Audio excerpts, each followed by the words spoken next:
The moment we pulled up to the little house nestled in the mountains, I felt a wave of peace wash over me. The snow-dusted roof, the gentle trail of smoke curling from the chimney, and the promise of quiet in the stillness of the forest made me feel like we'd found a hidden corner of the world just for us.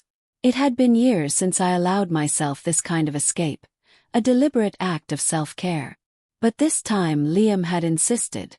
"You deserve it, Mom," he had said, his tone leaving no room for argument. At 23, he had a way of making me feel seen in ways I hadn't expected from my son. He was a man now, kind, thoughtful, and self-assured in a way that left me marveling. The trip wasn't planned to be extravagant, just 10 days to breathe fresh mountain air, ski the pristine slopes, and spend time together.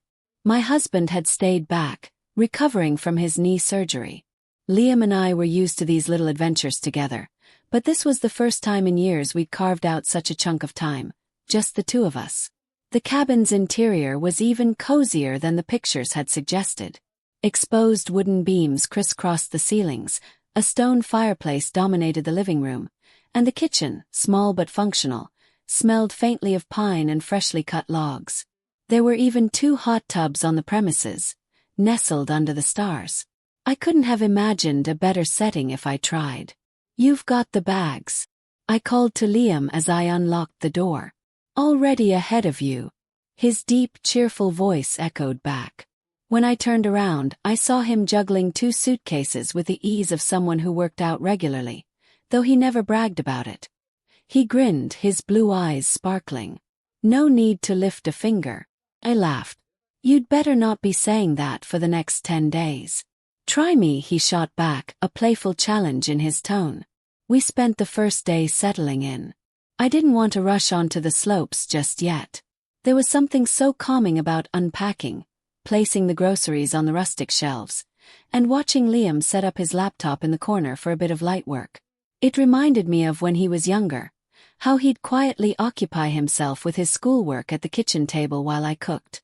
By the time evening fell, the sun cast a warm, golden glow across the snow-covered landscape.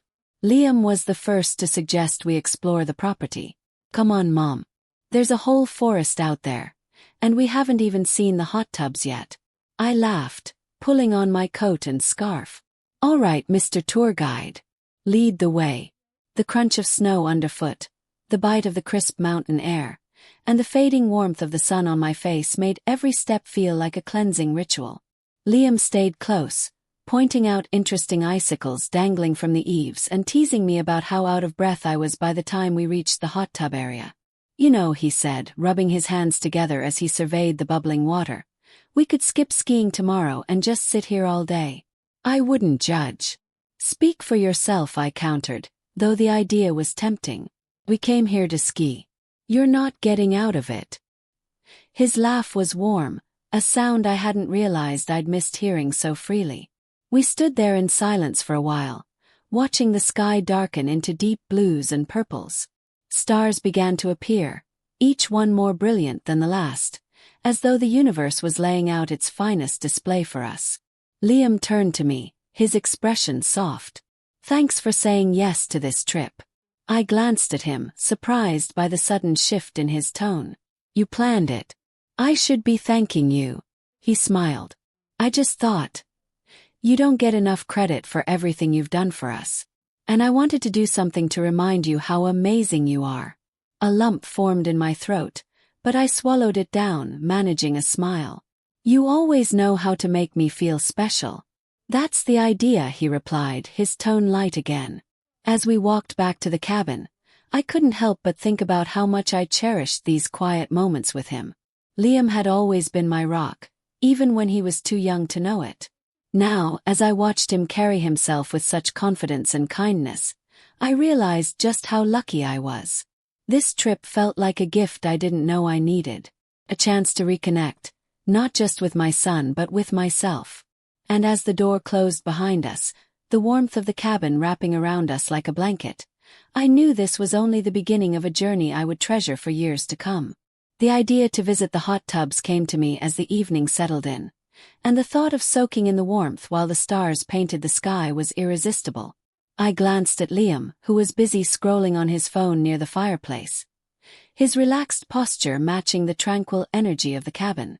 "How about we try out those hot tubs tonight?" I suggested, feeling a touch of excitement at the thought. Liam looked up, his face lighting up. "I was hoping you'd say that. Let's do it." I disappeared into my room to change, taking my time as I chose my favorite swimsuit. It was a sleek black one-piece with delicate details that always made me feel confident, even at 48. As I adjusted the straps and checked myself in the mirror, I smiled. The years had been kind to me in ways I rarely acknowledged, but tonight I felt a quiet pride in how I carried myself. When I stepped into the living room, Liam was pulling a towel from the stack we'd brought. He paused mid-motion, his eyes meeting mine, and his expression softened. "Wow, Mom," he said, his voice laced with sincerity. "You look incredible." I laughed, brushing off the compliment, though it warmed me more than I expected. "Stop exaggerating." "I'm not," he said, his gaze unwavering. "No one your age looks as good as you. Seriously." His words left me momentarily speechless, a blush creeping up my cheeks. Liam had always been kind, but this felt different. Deeper, more personal. I smiled, shaking my head lightly. "Well, thank you. Now, let's go before we freeze." The night air was sharp against my skin as we walked to the hot tubs, our towels slung over our shoulders. Steam rose in soft curls from the water, illuminated by the glow of string lights strung across the patio. It felt magical, as if we'd stepped into another world. Slipping into the water was pure bliss. The heat enveloped me, melting away tension I hadn't realized I was holding on to.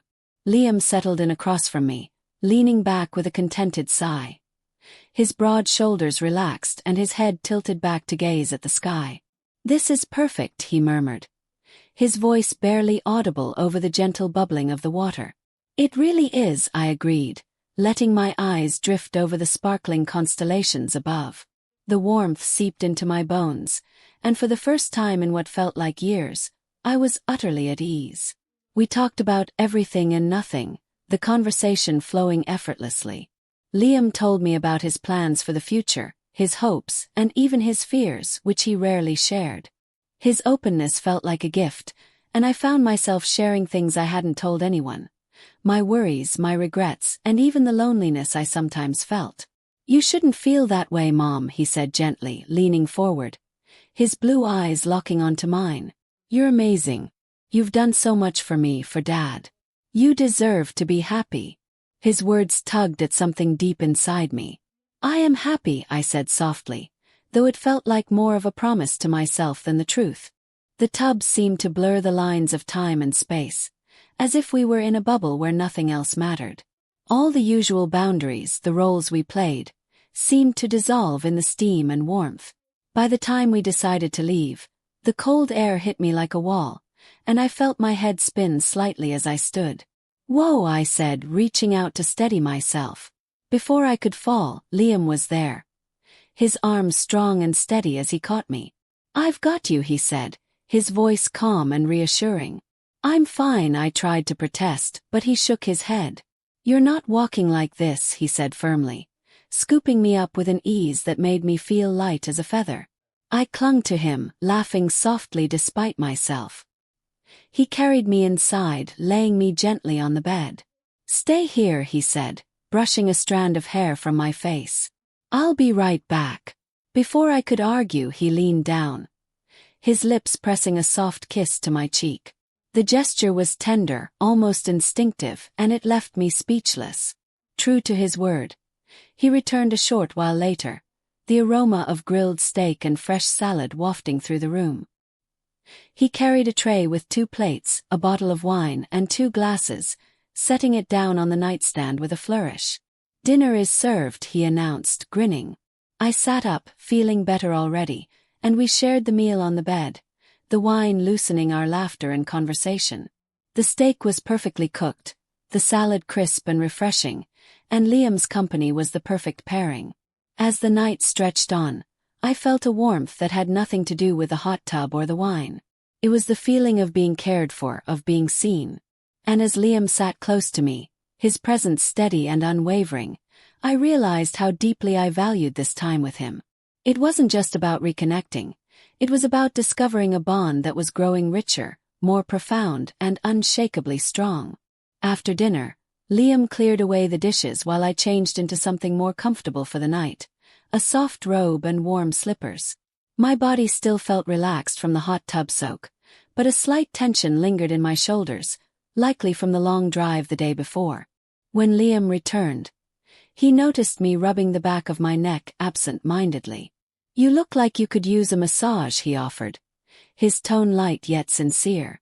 I hesitated, a little surprised. "Oh, Liam, you don't have to do that."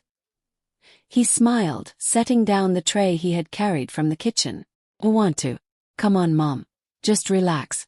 You've done so much for me over the years. It's my turn to take care of you." His words, so earnest, melted away any lingering reservations. I nodded, settling myself on the bed as he grabbed a small bottle of lavender-scented lotion from my nightstand. "Where did you find that?" I asked, amused. "In your bathroom," he replied with a grin, holding it up. "I figured it'd be perfect." I lay on my stomach, the cool sheets beneath me, and closed my eyes. The moment his hands touched my shoulders, all coherent thought dissolved. His touch was gentle yet firm, the tension in my muscles melting away as his fingers worked out every knot and ache. The room was silent save for the soft sound of the lotion being warmed in his hands and the occasional crackle of the fireplace. It was pure bliss, and for a moment I thought I'd never felt more at peace. "You've got a lot of tension here," Liam murmured as his hands moved to my lower back. "Comes with the territory of being a mom," I replied, my voice heavy with relaxation. He chuckled softly. "Well, you deserve this." I couldn't even muster a reply, too caught up in the sensation of his soothing touch. The lavender scent mingled with the natural warmth of the room, and when he finished, he leaned down to press a soft kiss to my temple. It was so tender and unexpected that my heart swelled. "Good night, Mom," he said quietly, his voice like a lullaby. I barely murmured a reply before sleep claimed me, pulling me into a deep, dreamless rest. The morning came with the promise of adventure. Sunlight streamed through the windows, illuminating the snow-covered landscape, and I felt a renewed energy coursing through me. Liam greeted me with coffee, already dressed in his ski gear, looking as excited as a child on Christmas morning. "Ready to hit the slopes?" he asked, his grin contagious. "Almost," I replied, taking a sip of the coffee. "Let me grab my gear." Once we reached the mountain, I couldn't help but marvel at the beauty around us. Towering peaks glistened in the sunlight, and the air was crisp and invigorating. As I strapped on my skis, I felt a flutter of nerves. I hadn't skied in years. Liam must have noticed because he came to stand beside me, his hand resting gently on my arm. "You'll be fine, Mom. It's like riding a bike," he reassured me. "But just in case, let me give you a quick refresher." For the next 20 minutes, Liam patiently guided me through the basics. He corrected my stance, showed me how to turn smoothly, and even demonstrated how to stop safely. His encouragement and easy demeanor made me feel at ease, and soon enough I was gliding down the beginner slope with him by my side. "You've still got it," he exclaimed, his voice filled with pride. "Thanks to my excellent teacher," I replied, feeling a swell of confidence. We graduated to the intermediate slopes, skiing side by side. Liam stayed close, ensuring I was comfortable, and every time I completed a particularly tricky maneuver, he cheered me on like it was the Olympics. His praise warmed me more than the winter gear I was wearing. After 2 hours of skiing, we decided to take a break and headed to the restaurant perched at the top of the mountain. The view was breathtaking. Rolling snow-covered peaks stretched endlessly in every direction, and the sun cast a golden hue over the landscape. Liam ordered mulled wine for us, and as we sat across from each other, the warmth of the drink spread through me, both from the heat and the slight buzz of the spices and alcohol. "This place is amazing," I said, gazing out at the scenery. "It is," he agreed, though when I looked back at him, I found his eyes fixed on me rather than the view.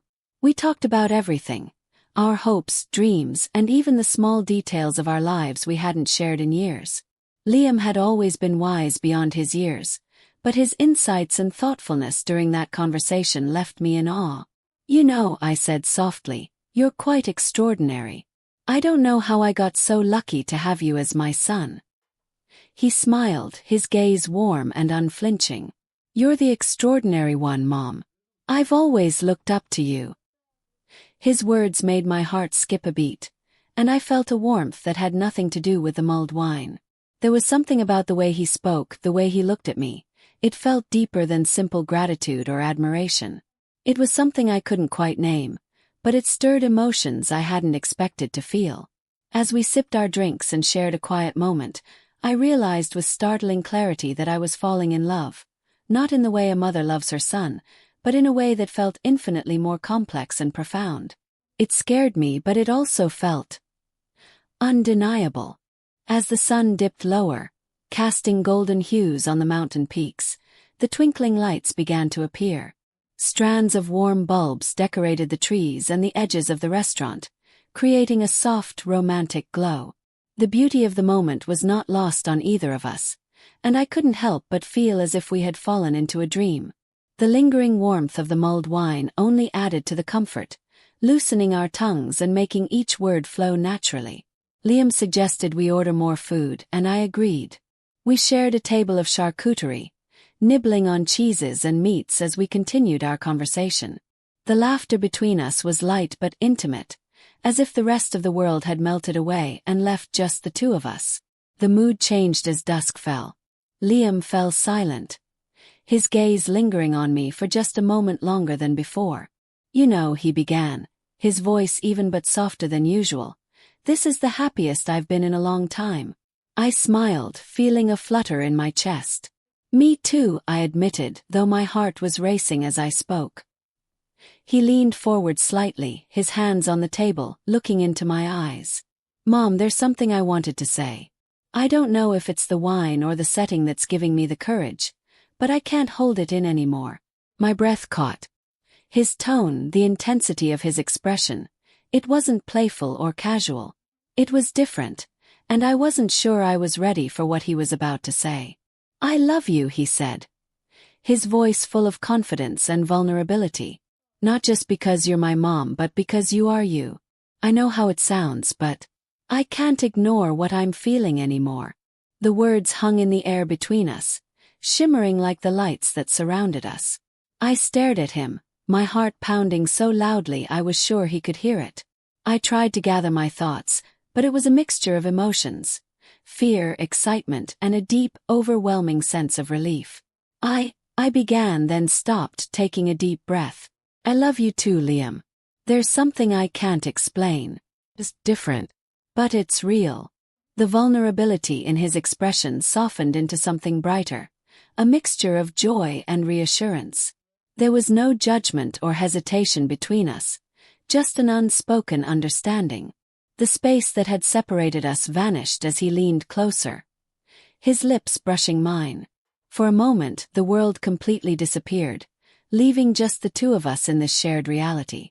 When we finally parted, the intensity of the moment hung between us, but neither of us spoke. Words seemed unnecessary, almost inadequate. Instead, Liam reached across the table, his fingers interlaced with mine, and smiled. The twinkling lights of the slopes called to us, and we decided to go for one last ride under the stars. The night air was crisp, the snow glistening under the soft glow of the lamps lining the trails. The slopes were quieter now, most skiers having retreated to their lodges, leaving us with a rare sense of solitude. As we glided down the mountain, Liam stayed close, his movements graceful and assured. The wine made me bolder, and I found myself laughing freely, even daring to pick up speed. "Not bad," Liam called, his voice carrying across the cold air. "You're a natural." "Don't get too cocky," I teased, turning sharply to pass him, though my confidence was short-lived. The skis beneath me wobbled, and I lost control, crashing right into Liam. We tumbled into a heap, snow flying in every direction, and landed in a soft pile at the edge of the slope. For a moment there was silence, and then we both erupted into laughter, the sound echoing in the stillness of the night. I was sprawled awkwardly on top of him, and when I tried to move, he stopped me gently, his hands resting on my waist. "Don't," he said softly, his eyes meeting mine. "Stay." I hesitated, but his warmth beneath me, the way his arms wrapped around me protectively, made it impossible to resist. I relaxed into him, my cheek resting against his chest as I listened to the steady rhythm of his heartbeat. Time seemed to stretch, each second feeling like an eternity and yet not long enough. The snow around us sparkled under the lights, and the cold didn't seem to touch us. Liam's hands moved to rub my back gently, his touch sending shivers that had nothing to do with the temperature. "Mom," he whispered after a while, his voice breaking the silence. "I don't ever want this moment to end." Neither did I, but instead of speaking, I lifted my head to meet his gaze. His expression was soft, full of something so deep and tender it made my chest ache. We stayed like that, wrapped in each other, until the cold finally forced us to our feet. As we made our way back to the cabin, the warmth between us remained, unspoken yet undeniable.